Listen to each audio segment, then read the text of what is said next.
I've been keeping a secret. Back in April, we took a $1 million gamble to save our business, and things didn't go exactly to plan. It's like the saying goes, when it rains, it pours.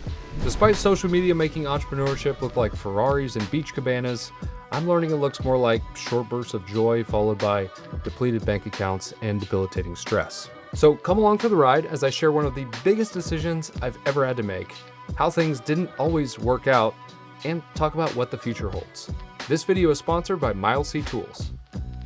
I run a 3D printing business and it's been growing, which is great, but there's all kinds of problems that come with that. Like the commercial space that I lease being filled to the literal brim with inventory, or not having enough space for employees, or just generally existing in the opposite of shop greatness, shop chaos. These growing pains are not limited to just 3D printing businesses though. I know they happen with all kinds of businesses, and the truth is that I've seen this storm coming for a while now. When I moved into the current commercial space we're in right now, 2 years ago, I never thought I'd fill it up. But as time went on, it got more and more crowded, and I need to do something about it, which means moving to a new space. Here are the problems I need to fix. Number one, I need more square footage.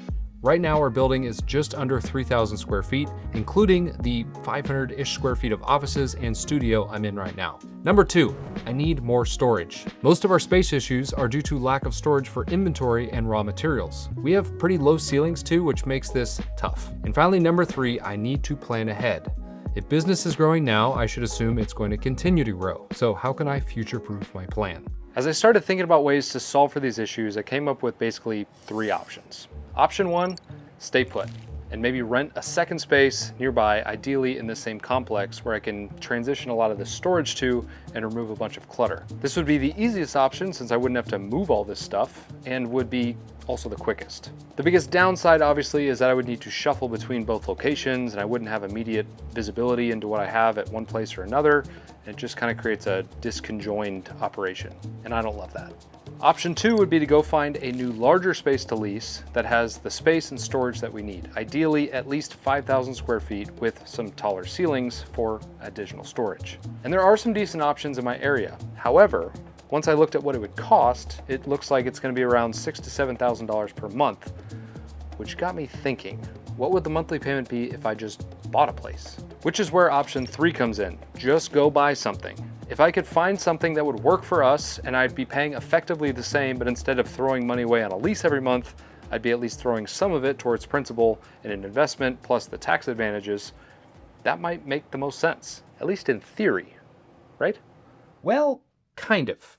Except for the fact that I would need to scrape together a bunch of cash for the down payment and hope that nothing major breaks, which would then require me to pay to fix it, not the landlord.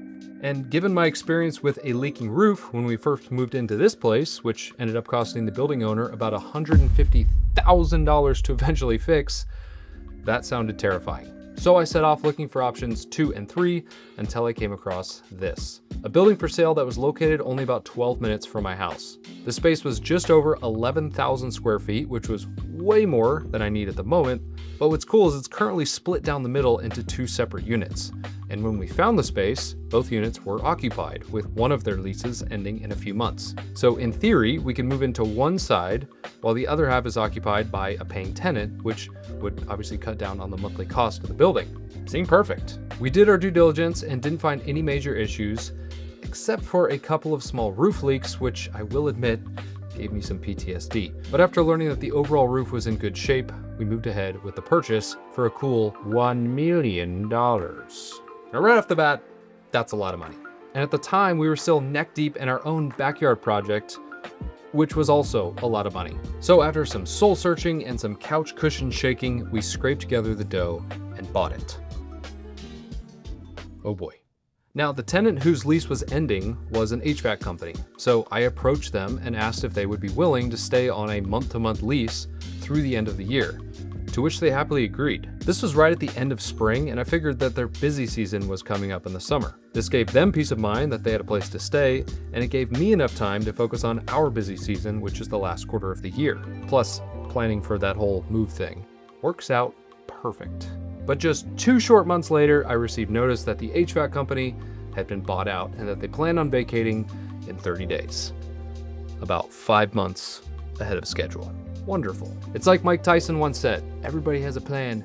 I'm not gonna do his voice. Everybody has a plan until they get punched in the mouth. And boy, did we get punched. So now here we are with an empty building and 2 lease payments. And oh, by the way, one of the big AC unit compressors decided to die, which cost $6,000 to fix. And then the other tenant reported a small roof leak, which I then had to go fix myself. Entrepreneurship. All jokes aside, even with the recent series of events and expenses that came up, I still think buying this place was the right move for us. It creates some diversification, it allows us to grow into the second unit, which we'll talk more about, and will give us kind of a place of our own.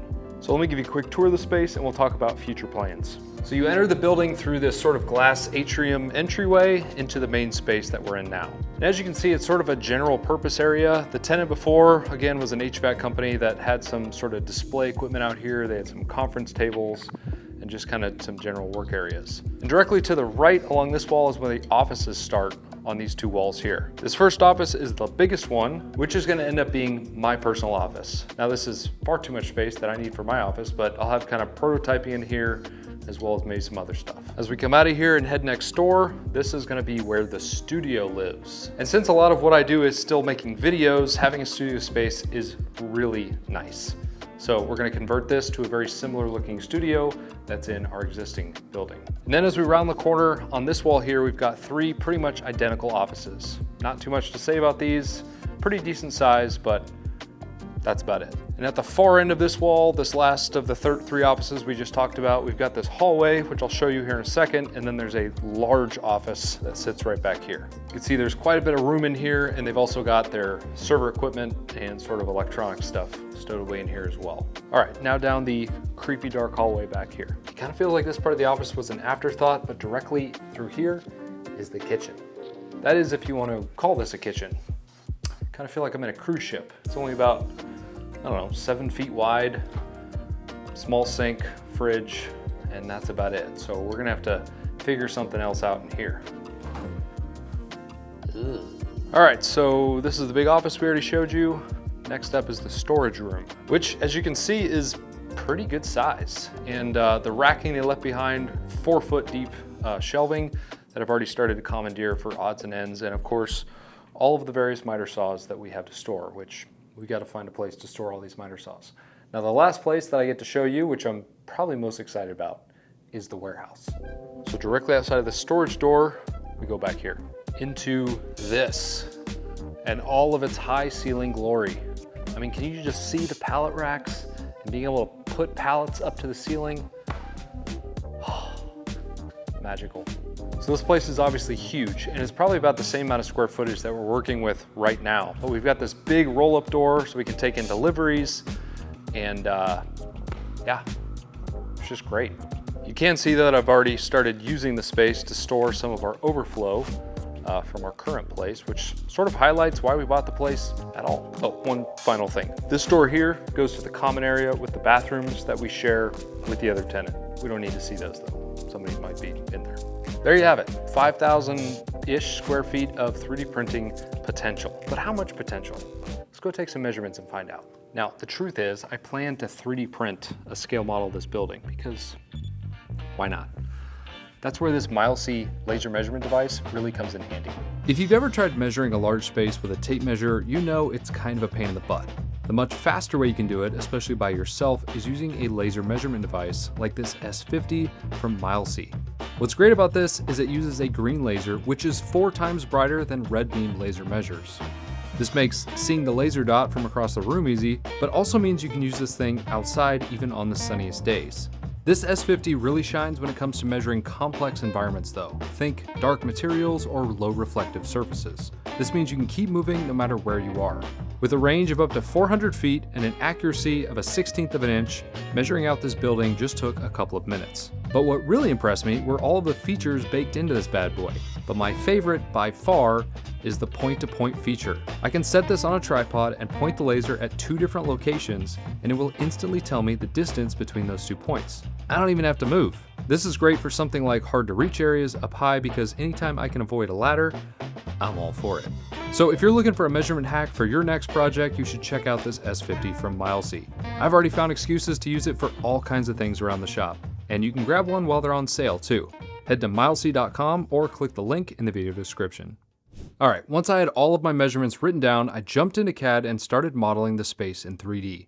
I've always found it helpful to do this because seeing a segmented space like this in one clear picture makes it easier to understand, at least for me. With the building laid out as it currently sits, I started reimagining the space to fit my specific business's needs. But sometimes having a physical model to mess around with is even better. I learned this during my home shop planning process where I built this little maker dollhouse thing, which ultimately helped me decide on a final layout. So I did something very similar here and 3D printed an exact scale model complete with this adorable little atrium. So if we go back to the main objectives of this new space, number 1 is more square footage. Check. Number 2 is more storage. So as we kind of move things around, I've got to keep that in mind. And finally, number 3 is growth. And one of the biggest components of that is a print farm room that's sized to allow for more growth over what we have now. And I need to somehow accomplish all of that without completely obliterating everything to keep costs down. So right off the bat, these existing offices over here, I want to try to repurpose as much as I can, but I don't quite need this many. So I'm actually going to remove one of them and leave 2 small offices, my office up front, and then a studio space so that we can keep making videos like this. But the next major change, obviously, is we're going to extend the ceiling up in this main area. So to do that, I've got to extend the walls up on all my offices over here. Now the next piece is relocating where this current storage room is, which sits about here. We're actually going to take that out and shift everything back. So we're going to be putting in a new firewall back here, and our new print farm room is going to sit right about here. So the existing storage room is about here. We're basically just flopping it and extending it a bit for this print farm room. Now this is sized to hold 96 printers, which is about 50% more than we currently have in our print farm room here. So definitely room for growth. Okay, so now we've got this large open concept space to do fulfillment and kind of move things around, and it doesn't tie me into one configuration over another. We've got the major things taken care of like storage, print farm room, and offices. This little alley kitchen that was back here is now going to be kind of all open, and there'll be a kitchen along this back wall, which again is just going to make the space feel much more open. So now I'm going to take a minute and kind of place furniture and little things in here so we can really visualize what this place looks like.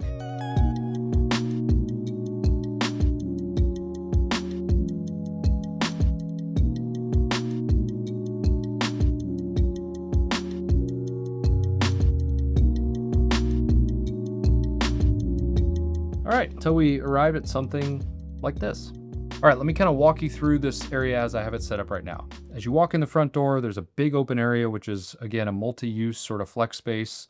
Right now, I just have it kind of set up as fulfillment, putting orders together, having storage racks for all of our finished products, that kind of thing. As you walk around, you've got the offices that are kind of basically staying existing, but this whole space is going to feel so much bigger because the ceiling is going to go all the way up, and we're going to paint everything black like I talked about. As you make your way around here, you come to this sort of communal area. We'll have the kitchen set up on this back wall here so you can make some food, take a break. We'll have a table there. We can all sit around, have our lunch. We'll have what I'm calling, for at least right now, a hangout spot. You can take a break. We'll have a TV. I think the giant T-Rex skull is going to sit somewhere up here, hopefully lit up, something cool. If you have no idea what I'm talking about, I actually just 3D printed a life-size T-Rex skull for exactly this purpose. If you want to see how I did that, go check out this video on my other channel.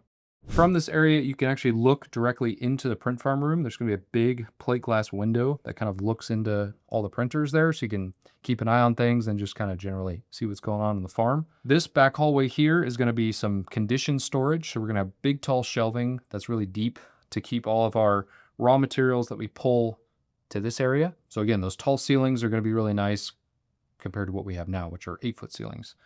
This door back here enters our warehouse area, which it shrunk from the original configuration, but it's still just over 1,000 square feet. We've still got plenty of room for pallet racks. Obviously, the pallet racks in this area won't be accessible by anything like a forklift. Also, this forklift is not to scale. It's way too big for what it is. The pallet racks I'm excited about because we can actually store pallets. Right now, we have nowhere to put pallets. We have to basically break down everything as soon as it gets in here, and it just causes a lot of chaos. So to be able to keep larger inventories of things in this back area before we need to break them down is really going to help us.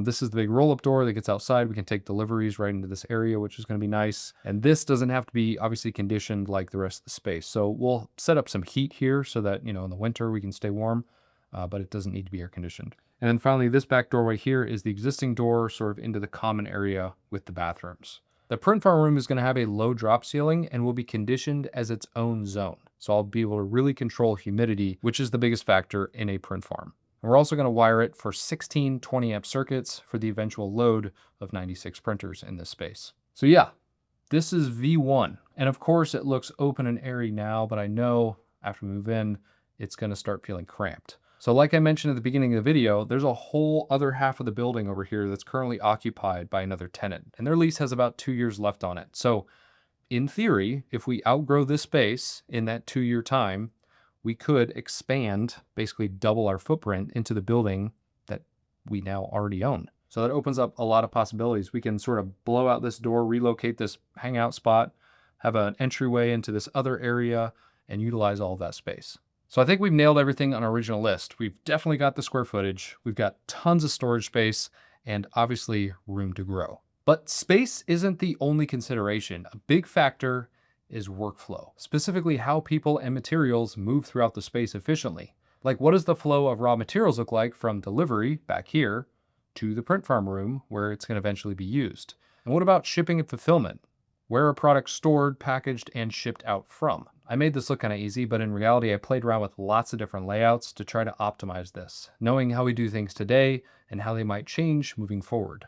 I actually created an entire course about building a 3D printing business like mine called the Print Farm Academy, where I share much more detail about things like this. You can go check out the website, printfarmacademy.com.